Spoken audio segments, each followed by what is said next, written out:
Tandaan nyo, dalawa ang solusyon sa bukol. Sa ospital, pag dinala nyo sa amin, ano pa pinag-aralan namin? Opera. Surgical procedure kami. Pero ngayon, ang ituturo ko tunaw.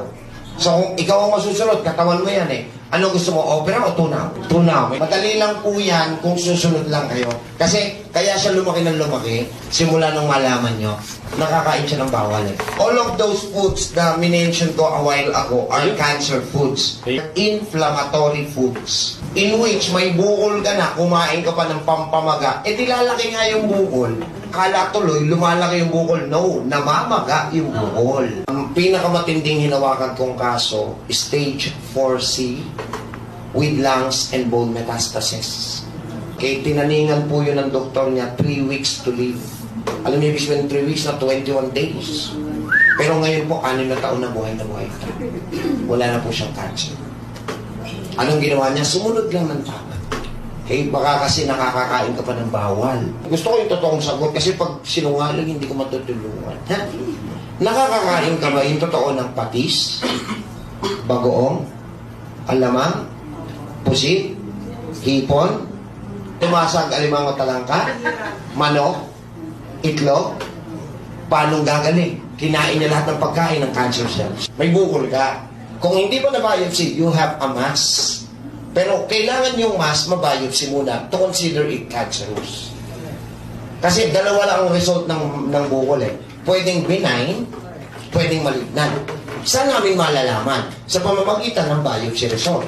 Pathological report. Ma'am, ang nakalagay dito to consider malignancy. To consider. Pero not yet declared as cancer. This is really cancerous. Napakataas na ng percentage. Pero kailangan pa rin ma-opera at saka palang i-biopsy. Pero right now, oo, automatic na to, considered cancer na siya. Pero hindi pa confirmed. Ang magiging problema lang natin yung ascites mo. Yung cancer hindi. Kaya ka nahihirapan kasi punong-puno ka. Dapat po ang water level mo is 1 liter per day lang. May iniinom ka ang pampaihi. Dapat meron. Ano pangalan? Lasix. Furosemide. Okay. So pag umiinom kayo, naiihi kayo. Okay, dadagdagan ko lang yun. Mas natural, walang sabi. Sambong. Lahat ng synthetic medication nyo, may katumbas yan sa nilikha ng Diyos. Hindi naman magkakaroon ng gamot kung hindi nilikha muna ng Diyos eh. Ang katapat ng furosemide or Lasix or Lasix ay sambong. Yun yung pampaihi, diuretic. Okay, pag nakaihi siya, liliit yan. Pag lumiit yan, hindi na siya mahihirapan kumilos. Oo, may cancer. Pero hindi yung cancer ang nagpapahirap, yung ascites. Okay? Ano ba ako ng 2 litro. 2 litro. 2 pesos po. O, tapos meron na naman. Di ba? O, kasi hindi na-address yung root cause.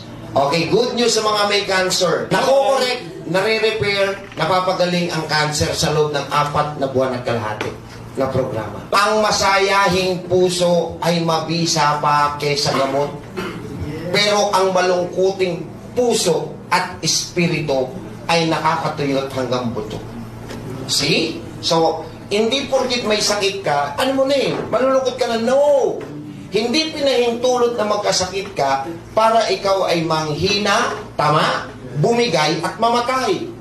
Pinahintulot ni Lord na magkasakit ka para may matutunan ka, paglabanan mo yan, mapagtagumpayan at luwalhatiin ang kanyang pangalan.